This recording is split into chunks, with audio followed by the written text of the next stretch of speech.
Hello everyone, সবাইকে আমার চ্যানেলে স্বাগত। আজকে আবারও চলে এসেছি আরেকটি নতুন ভিডিও নিয়ে, আবারও একটি নতুন জায়গার সন্ধান নিয়ে তোমাদের কাছে। আজ আমাদের গন্তব্যস্থল লাহিড়ী বাবার আশ্রম।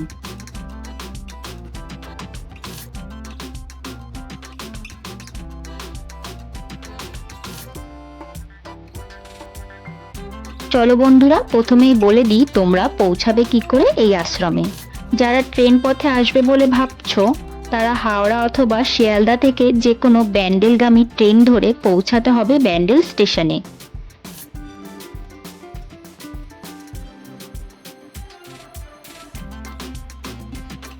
স্টেশনে নেমে ওভারব্রিজ থেকে ডান দিকে 1 নম্বর প্ল্যাটফর্ম থেকে বাইরে বেরিয়ে টোটো বা অটো করে 15 মিনিটের দূরত্বে পৌঁছে যাবে লাহিড়ী বাবার আশ্রমে।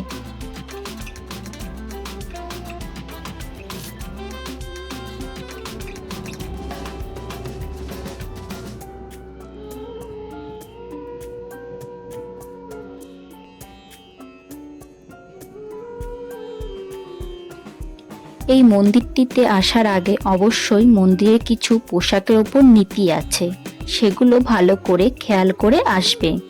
এখানে মহিলাদের মাথায় ওড়না দিয়ে আশ্রমে প্রবেশ করতে হবে। হাঁটুর ওপর কোনো রকমের বস্ত্র রাখা চলবে না, আর পুরুষদের মাথা ঢাকা চলবে না। কিন্তু যদি শিখ বা ইসলাম ধর্মের কেউ হয়ে থাকে, তাহলে টুপি পরে ঢুকতে পারবে।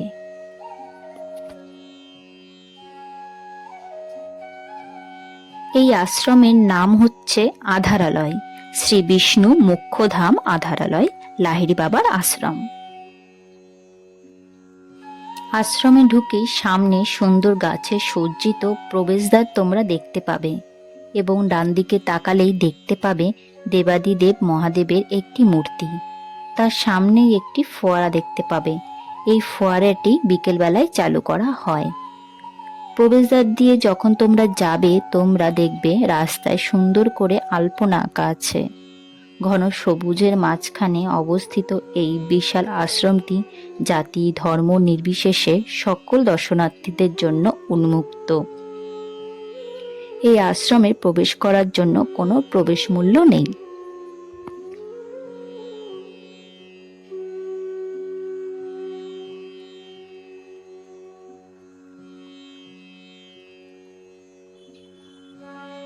মাত্র 8 বছর পুরনো এই আশ্রমের মধ্যে প্রধান মন্দির ছাড়াও অসংখ্য মন্দির রয়েছে, যেমন নারায়ণ মন্দির, কালী মন্দির, শ্রীরাম মন্দির, জগদ্ধাত্রী মন্দির ও বাবা লোকনাথের মন্দির। আমি বাবা লোকনাথের জন্মদিনের দিন ওখানে গিয়েছিলাম বলে লোকনাথ বাবার মন্দিরের সামনে আলাদা করে সুন্দরভাবে সাজানো হয়েছিল। এই মন্দিরের পাশাপাশি রয়েছে খ্রিস্টান এবং মুসলিম ধর্মের জন্য সমান সম্মানের জন্য আলাদা প্রার্থনা স্থান।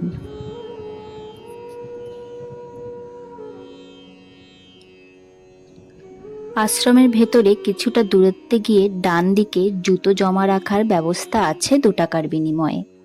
তোমরা সেখানেও জুতো রাখতে পারো।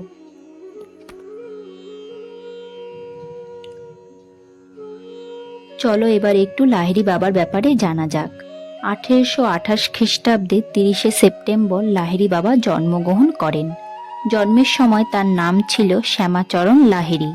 মূলত যোগাসন প্রাণায়ামের ওপর তিনি বিখ্যাত ছিলেন, তাই তিনি যোগীরাজ হিসাবেও পরিচিত।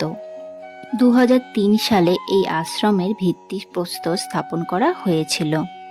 2016 সালে বসন্ত উৎসবের সময় বাবা মহারাজ ও সংস্কৃত পণ্ডিত শ্রী শ্যামাচরণ লাহিড়ীর উদ্দেশ্যে স্থাপিত এই মন্দির সর্বসাধারণের জন্য উন্মুক্ত করে দেওয়া হয় এবং সবার মধ্যে ভালোবাসা ও ভ্রাতৃত্বের বার্তা ছড়িয়ে দেয়। এখানে ছোটদের জন্য যেমন রয়েছে পার্ক ও খেলার জায়গা, তেমনি আরও রয়েছে অনেক ছোট ছোট মন্দির, যা দেখতে সব বয়সের মানুষেরই খুব ভালো লাগবে।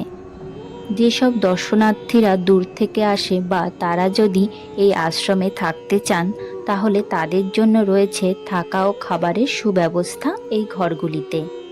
আমি আমার ভিডিওর ডেসক্রিপশন বক্সে তাদের নাম্বারটা দিয়ে দিয়েছি, তোমরা চাইলে সেখান থেকেও নাম্বারটা নিয়ে তাদের সাথে যোগাযোগ করে নিতে পারো। ঠিক সামনে যে মন্দিরটি তোমরা দেখতে পাচ্ছ সেটি হচ্ছে প্রধান মন্দির। মন্দিরের সামনে বাদিকে তোমরা অর্জুনের এই রথটিকে দেখতে পাবে, যেটি সারথি স্বয়ং শ্রীকৃষ্ণ। সত্যি কি সুন্দর মনোমুগ্ধকর একটি পরিবেশ।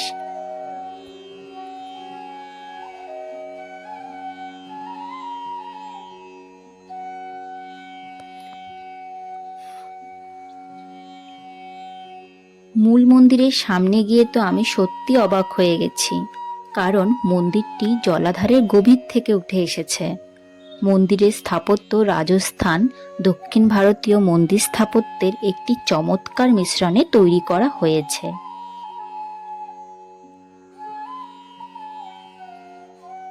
আমি যখন গিয়েছি তখন সন্ধ্যা আরতির সময়। চারিদিকে শান্ত নিরিবিলি পরিবেশের মধ্যে এক অসাধারণ আরতি উপভোগ করলাম। চলো তোমাদেরকেও সেই আরতিটা দেখাই।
আরতির পর প্রবেশ করলাম মূল মন্দিরে।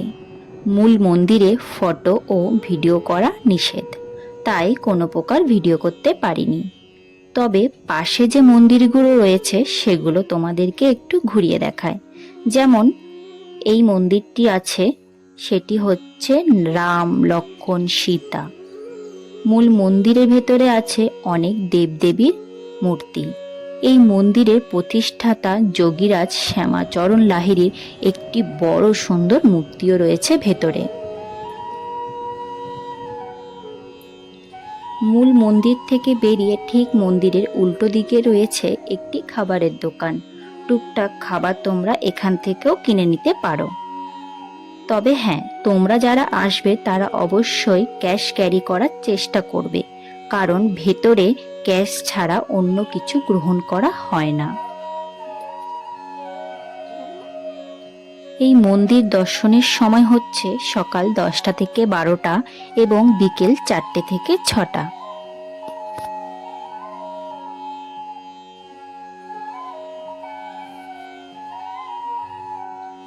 আমি যেহেতু বিকেলবেলার টাইমটায় গিয়েছি, তাই তোমাদের ভোগের ঘরটা ঘুরে দেখাতে পারলাম না। তবে হ্যাঁ, বসে খাবার সুন্দর ব্যবস্থা করা এখানে আছে। এই যে ঘরটি দেখছো, এখানে ভোগ বিতরণ করা হয়। তোমরা যারা সকালে আসবে তারা অবশ্যই ভোগের জন্য কুপন কেটে ভোগ গ্রহণ করতে পারো। ভোগের কুপনের মূল্য 80 টাকা। সকাল 10টা থেকে 12টা পর্যন্ত কুপন দেওয়া হয় এখানে, এবং 12টার পর ভোগের প্রসাদ বিতরণ করা হয়।